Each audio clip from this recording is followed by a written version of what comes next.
Hey everyone, this is Tom, and this week's character is Klix for Jacob. Jacob entered the. It wasn't a theme week.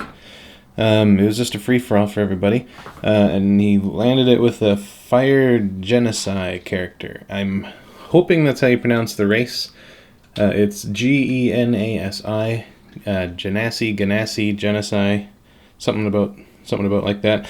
I've never actually played as one or even near one, so it was a great opportunity to have some more range with the characters here. So I knew leading up when I wanted to get into the character or to the painting side of it, I wanted to try something a bit different that I sort of had as an idea last week.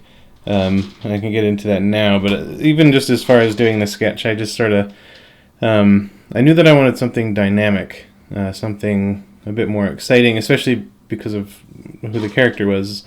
So I didn't do this sort of overall sketch that I normally do. I just went straight for trying to get to like a flowy kind of stick figure, just to make sure that the proportion was there, and then just dive right in. Mostly just to see kind of how the muscles would play, and without needing to commit to anything too much with an initial sketch. So I just wanted to make sure that I had a body working out as well as it could. So starting off with a bit more of a dynamic pose. A lot of the characters, well, almost every single one has been pretty much just sort of standing there in some way, in some sort of subtle variation on a standing. So this is a great chance to get better at posing, characterization, anatomy, pushing myself, and working at different parts of the anatomy from different angles, and that can help. That can help a lot, even with just doing stuff at familiar angles as well. So if you draw a bunch of legs at different angles, and hands at sort of, or any part of the body at like more extreme angles and dynamic positions, then when you go back and do something that you'd call a more mundane pose, it really helps that out a lot too, and you feel more confident with everything that you do. So this is a big fun exercise for me. I started noticing, again, one of the best parts of this, and one of the reasons why I did it was, actually, what if my cat's being too crunchy? He's got his toy full of food. Was to force myself to do a series of project stuff, and one of the benefits of that is seeing where my blind spots are and where the mistakes that I'm constantly making is, and I started thinking that I was sort of catching up to one, and that I'm trying to narrow in on and forcibly get away from, and that's from and I started sort of getting paranoid about drawing, say, like legs that were technically aimed differently, but a lot of the muscles and things were still almost being like seen at the same angle. And I can't even think of exact examples, but I was getting nervous that I was starting to shorthand things a bit too much, or that I was somehow tricking myself into thinking that I was getting the volumes right and everything, but I was really just still drawing the same thing over and over and over again, and that's one of my things that I really don't want to do. So that's another one of the benefits of doing a really dynamic pose. So like the thighs are pointing different directions, and one leg is really bent and one leg isn't so bent, and so on and so forth. Really rewarding exercise. So fire, I'm gonna pronounce it Genasi. So fire Genasi are essentially humanoids. So therefore, he's just gonna get a humanoid skeleton, pretty much one for one. The only main distinction is they've got fire hair, and a lot of them have a darker, sootier skin, or like a purpley, kind of ashy gray, a lot of like undercolors and things. But he was described as having a lighter physique, something a bit more like a runner. So he's a bit lanky, and he's not too bulked out. So he's got like a lot of like fast twitch muscle and things. So So yeah, that's what I'm doing with the muscular system here. Not too bulky. I've still been focusing a lot on like shoulders and forearms and some of the muscles in the arm, especially or even in the back shoulder blade. I've been trying to get into those a lot more, and polishing them up when I get a minute to draw for myself. It's basically just all been muscles for the last few weeks, but I think I've been making some breakthroughs, and that's the best part. That's a good feeling.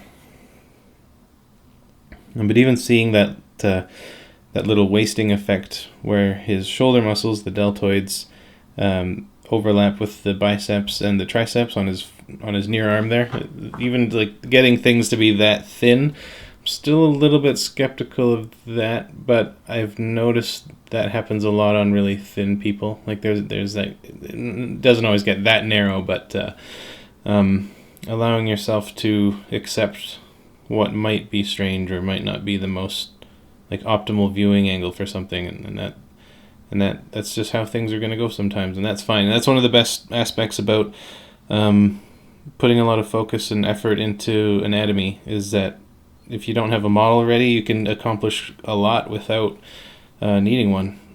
You can draw any human from any angle. The more you know just basic human anatomy, the more bodies you can draw in doing whatever you need them to be drawing, or doing anyway. So that's basically why we do that stuff. Another thing that I'm planning on implementing or being more aware of in the future is making it so that the muscle faces, like the muscle layer of the face and the skull, don't look too similar. I'm paranoid about them all looking very much the same at this point in the game, and I want that to not be the case. In a previous video, I was talking about the real human bone skulls you can buy. I think it was from Skulls Unlimited, not Bone Clones. I think Bone Clones is all plastic replicas and things, but or casts. But yeah, sort of seeing, when you see a bunch of human skulls in a row that are like actual human skulls, you see how much variety there is even in those. Where if you're looking at like Andrew Loomis books or medical diagrams, the skull is basically the skull is the skull is the skull, and there's we've all sort of, at least myself, I'll definitely admit that I have an idea in my mind of what a really good skull looks like, and even though I'm aware of how much variety things can have, it's easy to nudge things back to where I like how they look, and that can have a very homogenizing effect on the features of characters that come out, especially starting at that fundamental of a level. Because if you're taking a skull or an armature or anything and building off of it, if you're making 64 of those and they're all starting with the same underlying structure, there's going to be a lot of subtle but definitely, maybe even obvious. The amount of whatever level of obviousness it is, it's going to be there, and that should be avoided. I mean, that's the best thing about character design, is that everyone is different, and if they're not, you're doing something kind of wrong. But everyone is different, and to be able to start at that level is going to be a skill that now I'm much more aware that I need and that I didn't have so much of. So expect to see some wonkier skulls as I go. And even with the face, it's a very generic face. The eyes might even seem a little bit too big and juvenile for as blocky of a face that he has. Actually, that reminds me. In this case, I didn't actually write down the notes on the page. I was too excited to get drawn to. I wanted to get as much done on the pose as I could, and I just lost patience, so I didn't hop into there. But I did consolidate the notes on my own in my own Word document, to make sure that I had some ideas for the character. But yeah, I just was too excited to get started on this one.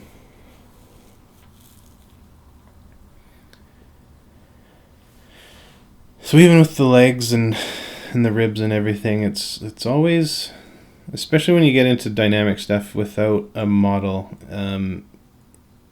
I get really skeptical of what I'm doing. It's really so nice to have just a photo reference or a mirror. It would even be worth just like starting like a push-up regimen or something, just to be your own model.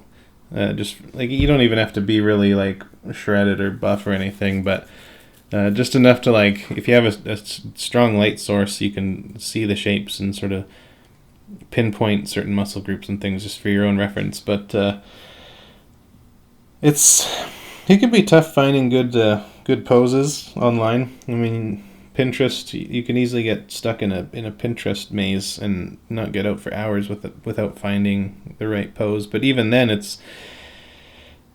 you gotta really make sure that you're getting stuff that's royalty free, and that can be not clear or a hassle. Or I mean, there's stuff like reasonable use and things like that, depending on what country you live in. But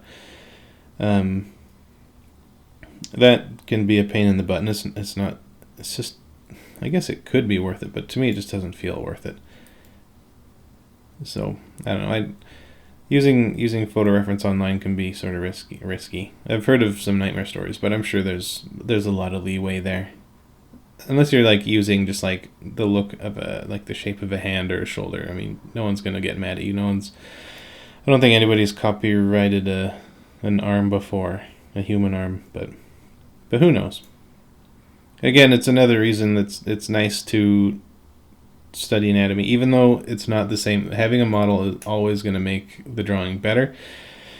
It's just really nice to be able to kind of get started and feel pretty confident that stuff is going to be in the right spot and it's going to hold up. It's going to look like a real object that's structured and formed and it's all in the right spot. So. Because it can, I don't know. For me, it's kind of more that it can slow me down, and even though that's a bad thing, I should be more patient. But it's just nice to get started. And it's if you are relying on the internet to on like DeviantArt or Pinterest or Google image search or whatever you're using, it can be pretty much a nightmare to find the right pose, especially when you need a specific one. It's a whole other thing if you're just going to be doing studies and life drawings and stuff, but when you're looking for a particular pose, especially for a commission, you're going to really need to get your own original stuff.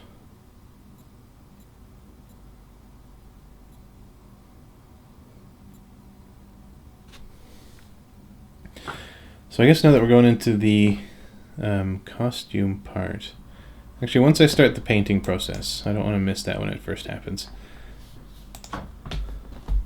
Let me just make sure I get the name right for it here.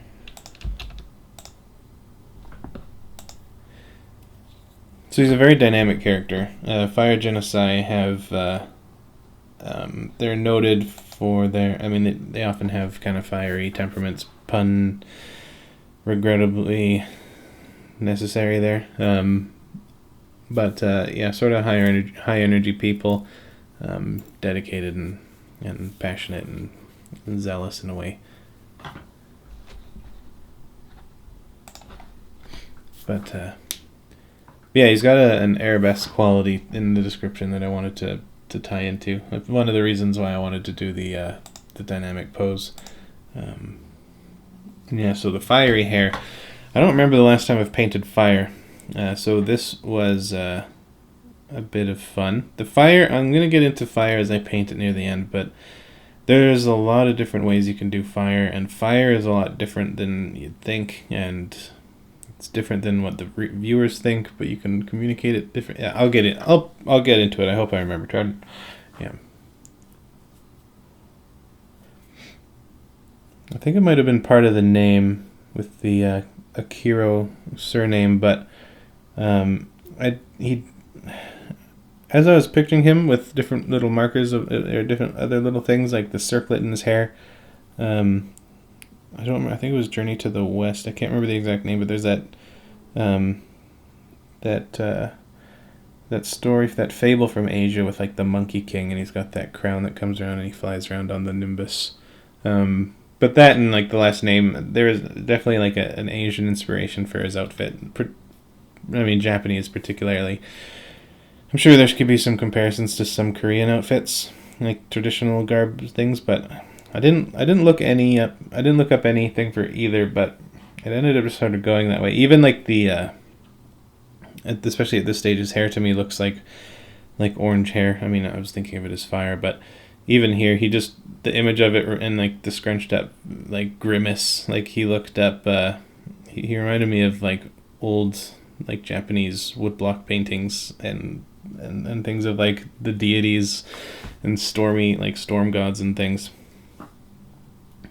So whenever I needed to, I just sort of ran with that theme. So throwing in the frame, since I was working monochromatic on a white background and I didn't feel like changing the background color, I went with the blue one to start, and then I changed it white, or I changed it to white. You can use whatever color you want if you're going to do this sort of thing. I mean, even throughout the working process, the color of the frame does change quite a bit from white to black, just to balance colors and take a peek at things. Make sure that they're working in the shadows. There's a lot of subtlety and things that you got to be able to work out. I think I'm getting faster at it, but his silhouette was largely contained. There wasn't too many like loose elements. And I did sort of jump in quite early. A lot of this costume at this point is very blobby. I felt like I could, with the painting approach I was going to take, I could probably get down to it pretty good, even at a loose stage. I wanted to do this one a bit looser. See what I can get away with. I'm always looking for ways, and everybody should always be looking for ways to work faster or better, or both, if you can. And so that's what I'm trying to do too. So with the frame, filling it up. And then quickly now I bring in one of my favorite paintings. And it is by a Russian painter. He was part of a group of painters called the Itinerants. And it's called Reply of the Zaporozhian Cossacks. And it's this rowdy group of Cossacks basically writing a long-winded, insulting letter to Sultan Mehmed for the Ottoman Empire. There's a great Wikipedia article about it, and they go into it and explaining like what they're writing. So it's this group of like rowdy warrior types writing this rude letter. And there's actually a write-up of what they wrote. I believe it is historical painting. It took like 11 years for the painter to paint it up.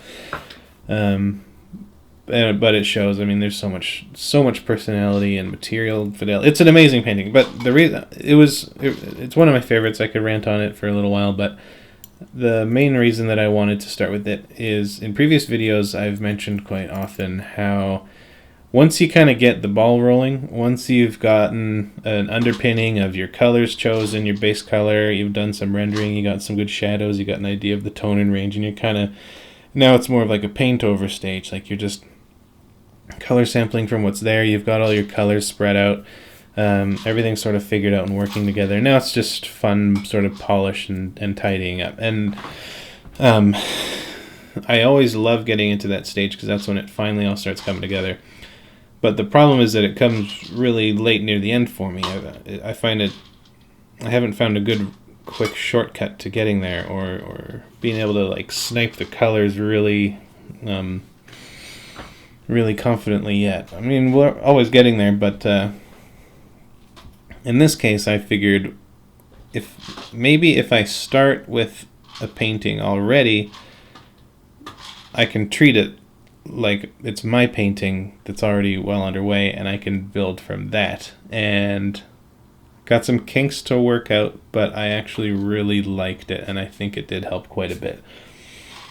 If I spent more time sketching out, this is where the experimentation, the good part about the experimentation comes in, is that coloring this way for me sped me up. So I'm going to try it out and see if it was a fluke or not. I'm going to try it out again. But the thing that I learned that would help it is if I do spend more time with the sketch of the costume.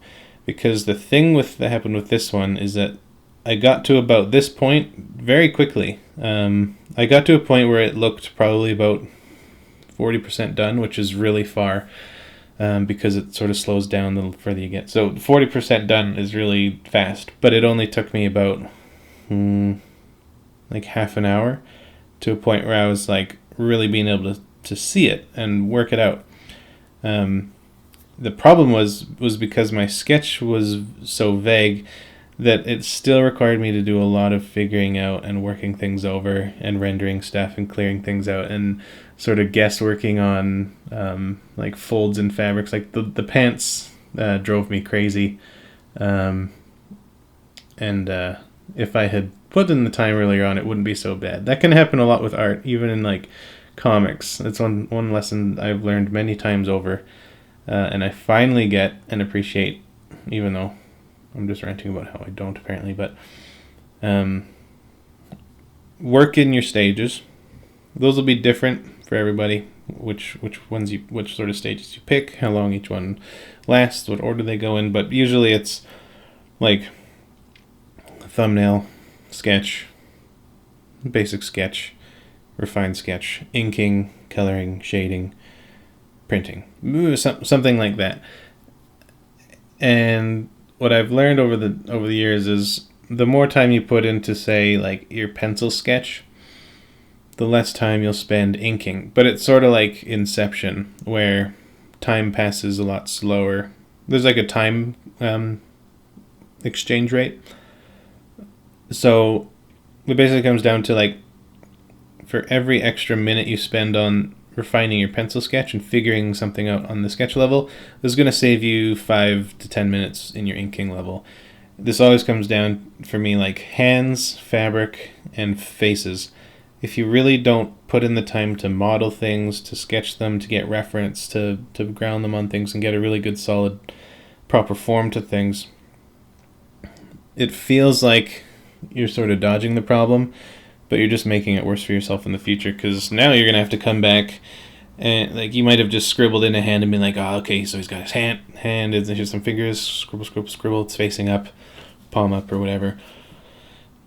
It feels like you're making a lot of progress, but then now you come back to ink it, and now you have to figure it out, but you've got ink, and you can't erase it, and now it really matters, and you might have your pencils on a whole other sheet of paper and stuff's still wet, and it's just this big mess, and it's really bad with traditional media, but even digitally it's a real pain in the butt. Just as all, because even if like with inking and painting and rendering and every later stage, I think you can get more into a role and more into kind of like a mental state where you're just like grooving and just moving forward. And the more effort you put into earlier stages, the ones that rely on those and come up later, then they'll benefit from it, and they'll go a lot smoother and a lot more painlessly.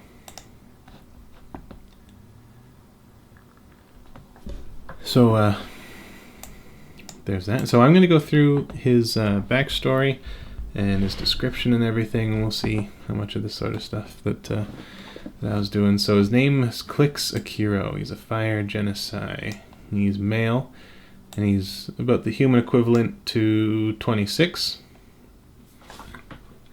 or the equivalent to human 26. And I have said many times how difficult like young 20-year-olds or like high teens to mid 20-year-olds are really hard to do. Really hard to capture that era or age or like era of likeness. Older people are a lot easier, of course. The older you get, the easier it gets.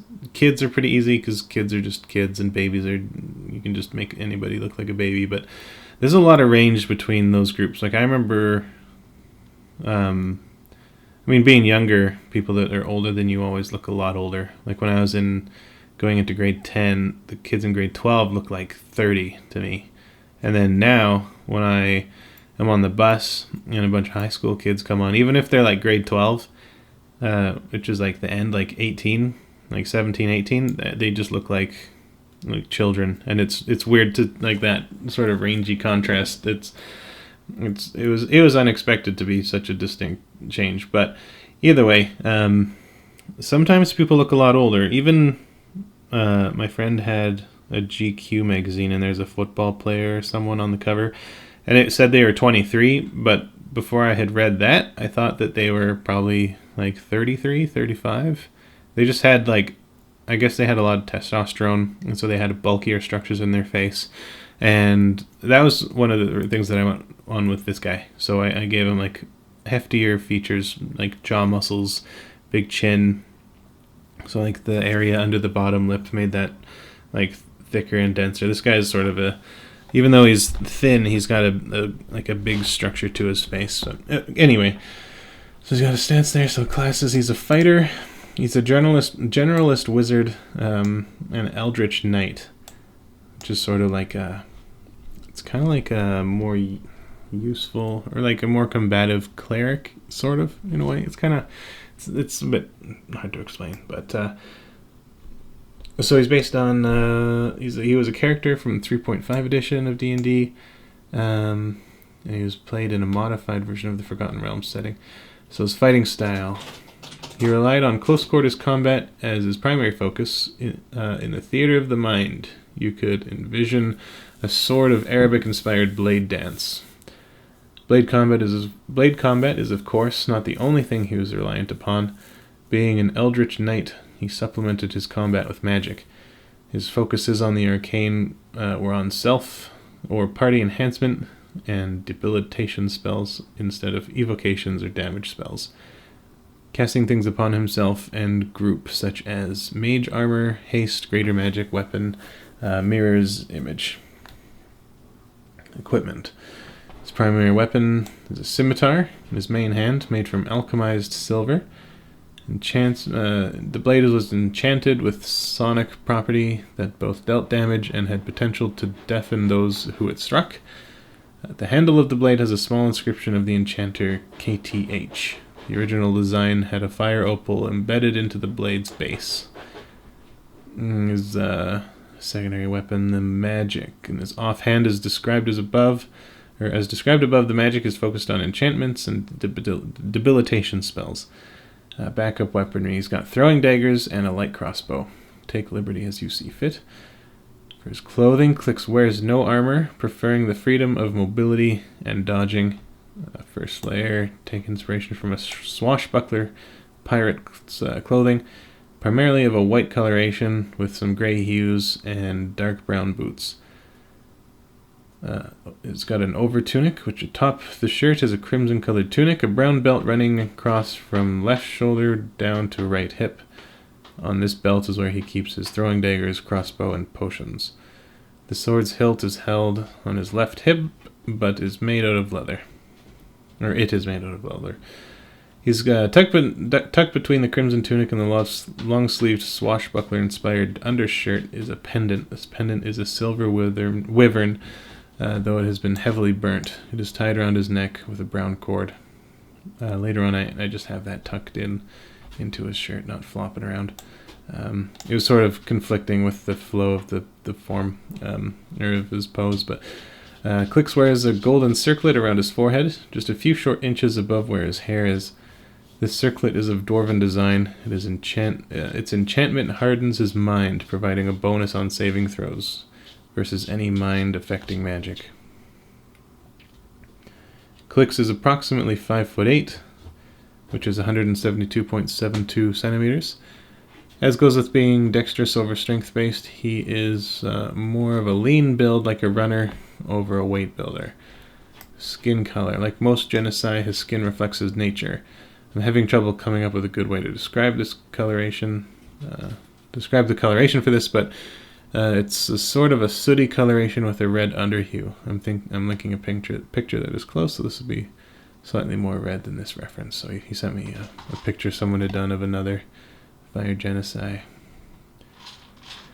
So for his hair, if you would call it hair, the flames burning outward from his hair is unshapen. He prefers to let it freely flow as it sees fit. Loose flames flickering upwards and back. Klix enjoys a challenge. He fights to feel alive, though he considers it a guilty pleasure. The place he is from is more religious in terms like a Native American would be. from the Shining Lands. If you're interested, but he's provided me a sweet link to read about the Shining Lands. But he follows the code of religion rather seriously, at least for himself. He strives for self-improvement, though he is prone to falling into some bad vices, finding perhaps too much enjoyment in cigars and cigarillos and alcohol.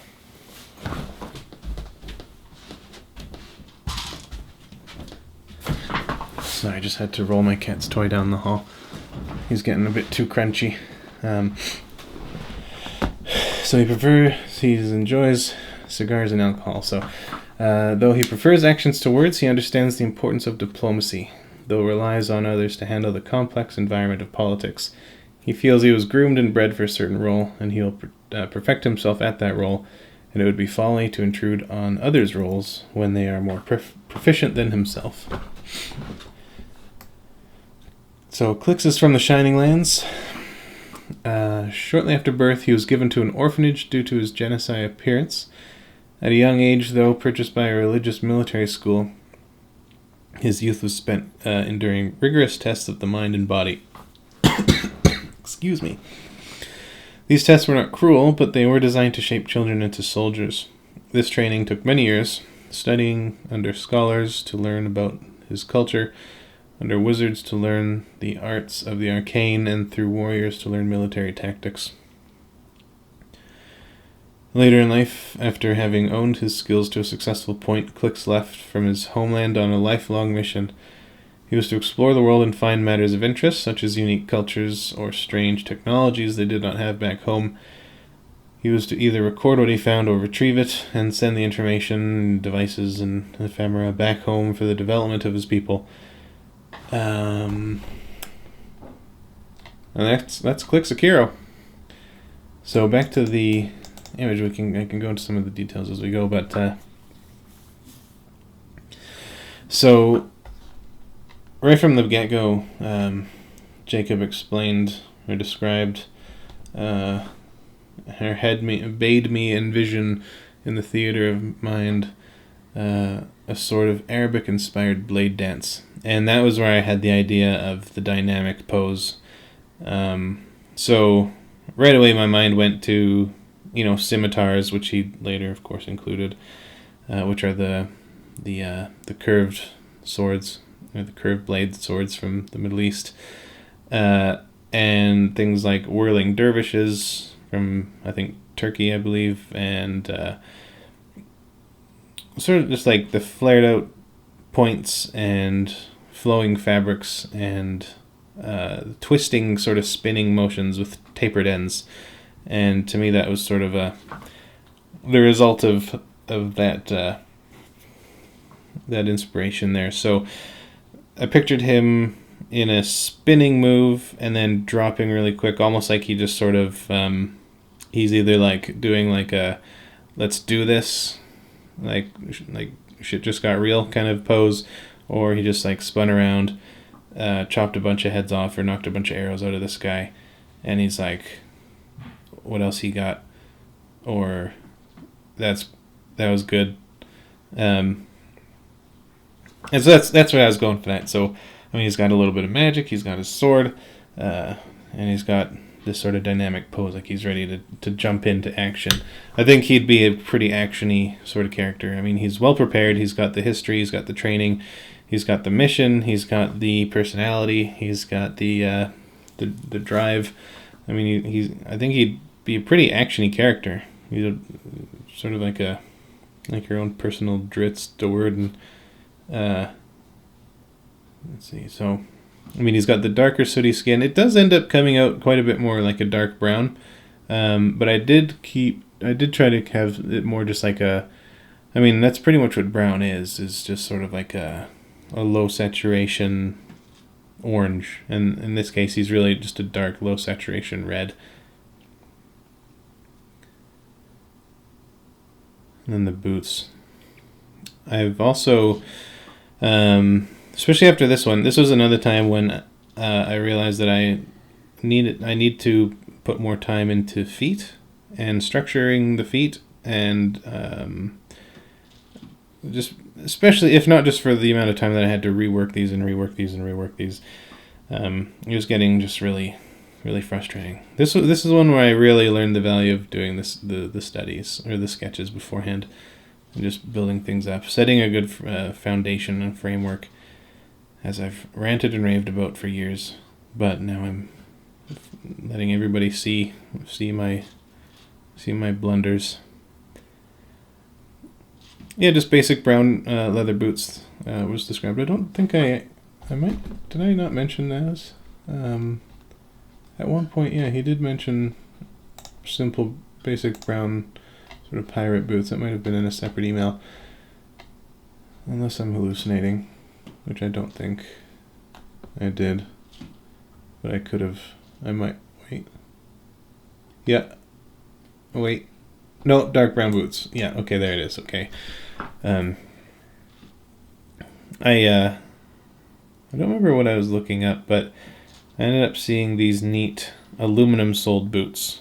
I'm trying to make sure that for every one of the characters, unless it's described as being really generic, like in the case of, there's one character who did have his boots described as being just sort of basic pirate boots, which I still tweaked a little bit. I really want to make sure that the feet are noticeably different from each other. Even though everybody's pretty much wearing boots for the most part in adventure stories, there's still so much room for culture and variety and purpose and subtlety and distinction between footwear. This is one thing that I noticed growing up, or when I was going to college. I rode the bus and the train, and I would just look at people if I wasn't reading, or outside. I wasn't like creeping on anybody, but I was looking at their costumes or their clothing, and I always noticed that their shoes very often contradicted what they were wearing, or worked in a way with their personality that they were putting on, whether they were talking or acting or standing in a certain way or whatever. But I just sort of have this weird subtle theory. It's totally not based on any sort of proven facts or anything, but I think shoes are the window to the soul. And I think I've probably said this already 5 times in these movies, but I'm not a foot fetishist or anything. But with the boots, I think it's like maybe a subtle thing where it's one of the pieces of clothing that we're the most affected by. Like if you tried to live your normal day without shoes, you would notice that pretty obviously. It would be physically painful. So it's something that you need, that you really put a sincere choice into, is your shoes. They're also really far away from your face, so you can either be a really deliberate choice or a really passive subconscious choice of what you wear, and both of them tell things about you, or a person or a character. So you can choose to wear a particular shoe because it says something, or if you're not trying to make a statement about your shoe and it's just what you want, that still says something about you. So I would notice a lot of people on the bus, they'd maybe have like a pantsuit on, or they'd be dressed really professionally, but then they'd have really like cushy, paddy kind of New Balance walking shoes, because it means that they've got a fancy pair of shoes that they wear when they're at work, and they want to just have something nice and comfortable to put on. They don't want to wreck their nice shoes. They're just really practical and cozy and down to earth, and they just want to get home. That was one thing that happens a lot on the bus. But either way, I always used to try to rush through feet or avoid them, or just like put in a black blob and hope that nobody noticed that it was just a black blob.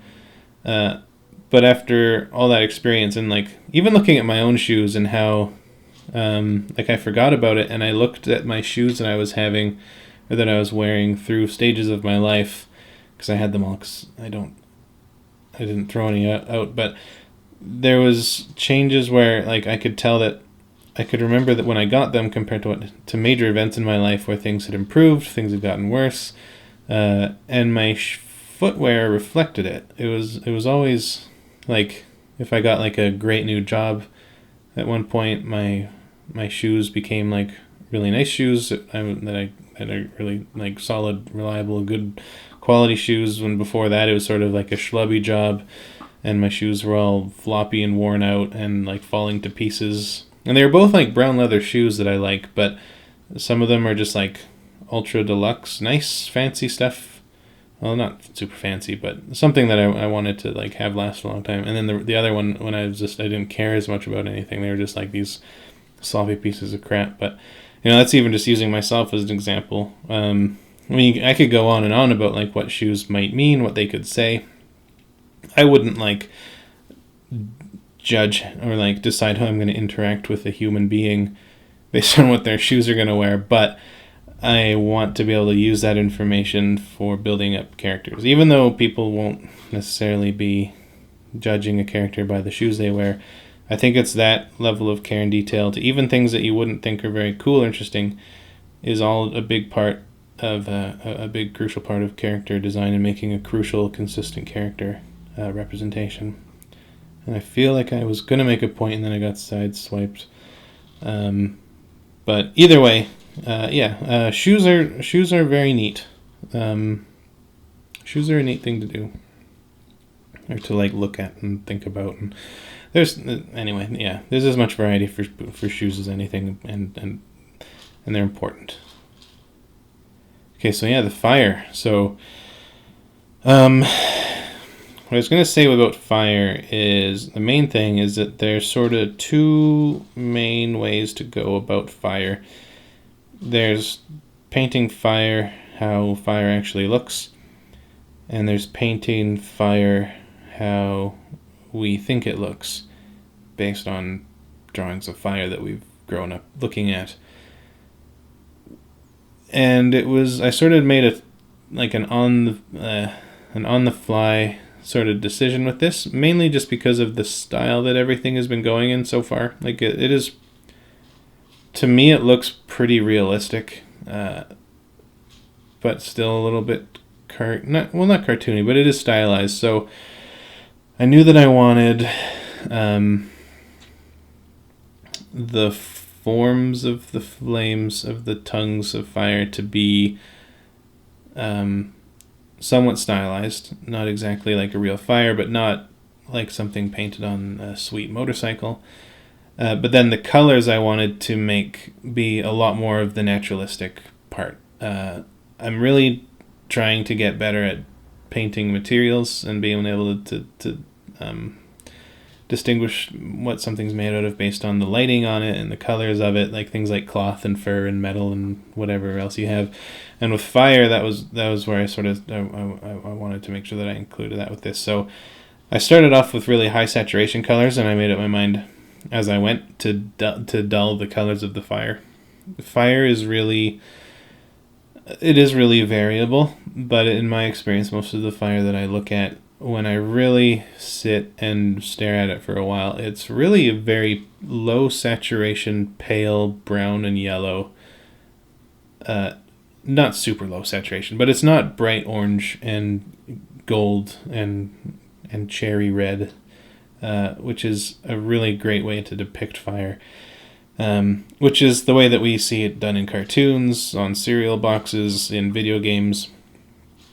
And it looks great. I love having painting up a sweet fire that goes from like maybe white hot at its super hottest parts to yellow to orange to red, and there's like maybe like a red to fuchsia glow in a room from the fire, but it's really not like that at all. Like if you just go and light a candle in a dark room and just look at the light, it's not neon orange that's lighting the room, or red at all. It's sort of just a dull. It's a lot more dull than people's minds usually remember them as. And even like trying to we all have that image of the shape of fire where it's one curves this way to a point, the other one bobs out and curves this way to a point, but they're highly variable and wonky and weird. And in this case, I wanted something that still had that flow of like individual, larger, simpler shapes that sort of flared out and licked out and came to a point, but without being too congealed and a bit more wispy at the ends. And I think I found a pretty good balance between realism and idealization, at least for now. And this, I don't remember the last time I painted fire, or any sort of magic effects. I haven't really done much of anything like that, but this was it's a good opportunity, and I'm looking forward to doing more, and including it more in things, because it's a good challenge, especially when you don't have fancy brushes. That makes it a bit tougher, but yeah, even like having something with with fire shooting out of its head. Is it really fire?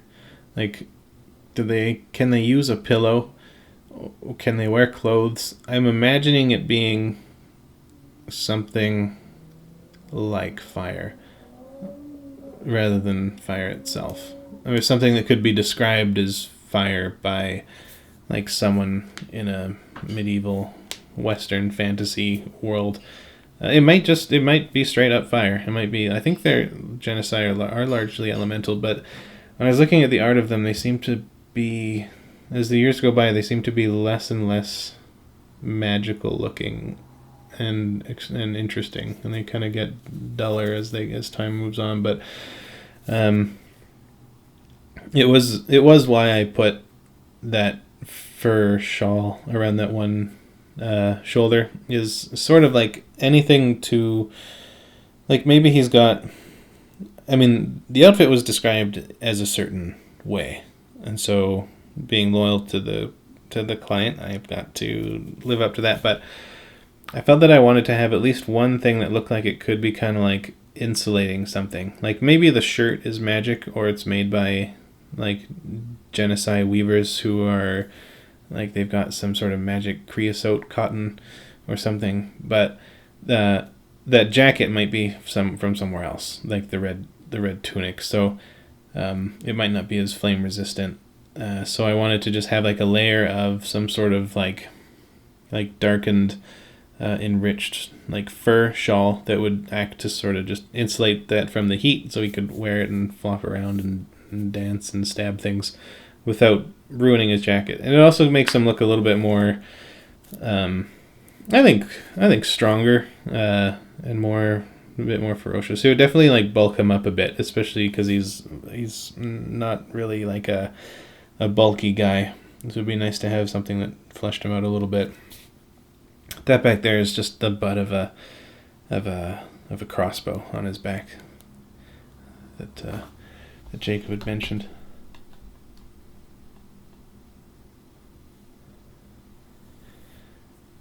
So he's got sealskin parachute pants.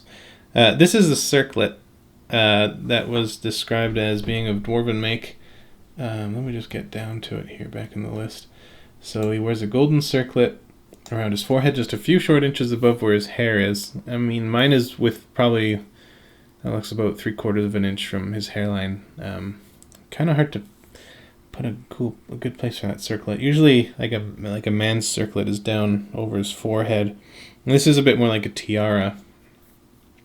So the circlet is of dwarven design. Its enchantment hardens his mind, providing a bonus on saving throws versus any mind-affecting magic. So basically, it's polygonal, hexagonal, pointy, blocky, dwarven shapes, but it's like these two hands sort of going back and around the head, like the front part of a hard hat, as sort of like a cage to guard the mind, or it's literally just like these two big, strong, dwarven hands, like kind of just holding onto your brain and putting up itself as its own front.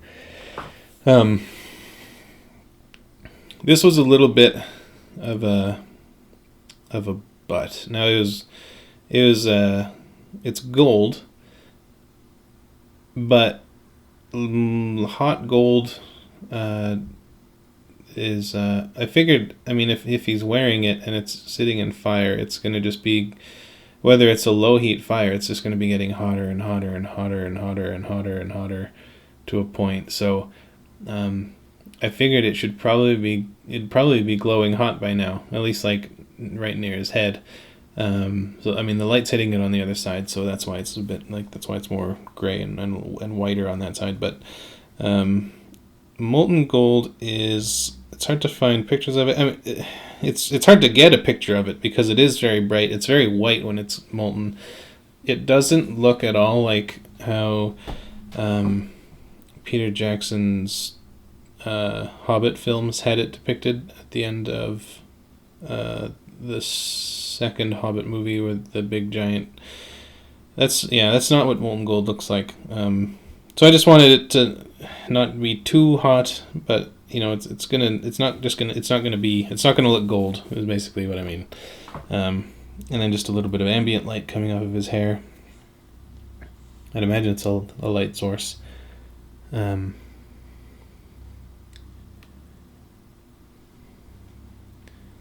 This is one thing on the face, and even like pretty much on any part of a character, having this secondary light source, more like a classical lighting kind of scenario. It works wonders. It's like magic. Like when I was working on this, I was thinking, it looks pretty good. His face looks pretty good. But once I knew that, especially after I'd put the light on the circlet, I knew that I'd have to put it on the face. And there's something about adding that secondary light source that just makes everything just really pop. It just makes every drawing look better. I mean, as long as your lighting scenario allows for it.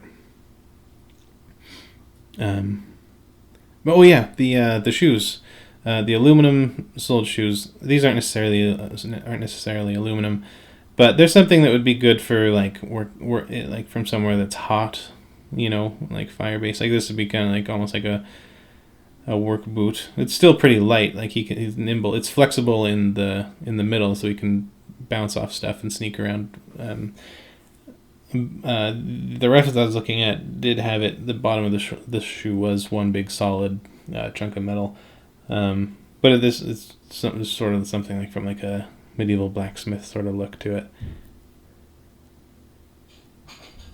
I just had to lighten up the face a bit. Needed some more volume, especially he's got a lot of he's got heavy features, and making sure that those go in and out is going to be important to help sell that. So this was described as being alchemized silver. And I did a search to see if that was a particular, like a nickname for something, like fool's gold, that sort of idea. There's like a particular material or style, and I didn't find anything. And I don't know why. It's maybe because I watched it within the last month or so, but I remember I was inspired by an episode of The Simpsons when they were trying to save money. And Lisa pulled out a ball of soap where she had taken all the soap slivers and stuck them together to make a new bar of soap. And I thought, that'd be cool if it's alchemized silver. I picture alchemized as being something produced by an alchemist. And I picture them being limited somewhat. Like an alchemist would be boring if you could just look at something and zap it and it would turn into something. It's got to be something a bit more laborious and drawn out. So the production would be limited, so that he'd be able to make smaller pieces of silver. And I mean, I know that this easily work around just by smelting it into one big, amount of whatever. But I pictured all these different little smaller pieces of silver being fused together, pounded together, and layered in a certain way that made them all work stronger together as these long, flat slivers of silver. Just something to make it not just a boring, huge, flat scimitar blade, and then a little bit of reinforcements in the inside of the pulls there. I was also reminded of one time I saw some guy he made a knife. I think it might have just been a steak knife, but out of some steel cable, like the sort of thing that you'd see on a bridge, and that had a really cool look. And as he was pounding it, it did fuse and become something, but for a long time you could still see that fibrous twisting and texture to it. Now he's got room for the fire opal, like a socket for the fire opal in the at the base of the blade there. And I was trying to think of some way to hint that it's enchanted with the Sonic enchantment, like thunder based. And so the one thing I just put, it was just like like a little, like an audio dish sort of thing at the butt. It was sort of like something that I've seen on swords from the past before, but this one I just some sort of like a dish or megaphone, almost kind of like the sort like like a listening horn, like it could go into the ear, and it's just it's a stretch, but I just wanted something in there to decorate it up a little bit, and also with the thunder, I mean that was the specification. It wasn't necessarily it is a Sonic enchantment, not thunder, but even having, like, scimitars usually have the one long blade on the front, and then a little tiny on the backside, just a little like scoop at the back, and then a long tapered down, another sort of back end of the blade going down, basically like a three. I don't know if the backside is a blade, but you could think of it as like a three-bladed weapon in a way. If you want to look it up, if you don't know what I'm talking about, it's SCIMITAR. But this one has a wonkier shape, and it's sort of like a little bit like a lightning bolt sort of effect. Like it has like a bit of a zig and a zag. Like it's got the multiple spikes on it. It's got just some more texture to it, but it's still more towards the functional. It's like more structured as a scimitar, so it's not it's not like a cartoon lightning bolt, but it does have a little bit of like that homaging to it. Homaging? I'll allow it. So yes, and then I think this is okay. Now, so this is the magic. I didn't. Jacob did mention a few of the spells, or sort of the enchantments that he uses. So things like Mage Armor, Haste, Greater Magic Weapon, Mirror's Image, and things like buffs and like party enhancement, debilitation spells and stuff. In this case, I didn't want to make it like a particular one. I just want it to be vague magic, almost like it's heating up or it's shutting down, like he's either about to or he just did cast something. And just ghosty magic smoke stuff that has a little bit like of a creepy lingering sort of look to it.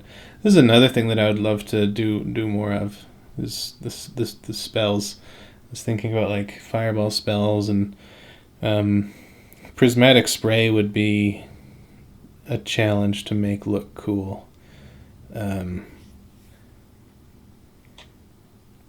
Yeah, I just wanted something a bit creepy, and also not. I didn't want to make it orange. I did play around with the colors a little bit, but I just didn't want to make it look like something related to fire. Excuse me. I think fire is enough. It's more just of like what he is. It's not who he is. I guess. It's sort of tacky when something is like, I'm this, so I'm obsessed with that, or like Pokemon. You play a Pokemon game, and every human you ever talk to is just their whole life, their whole economy, everything is based on this one function.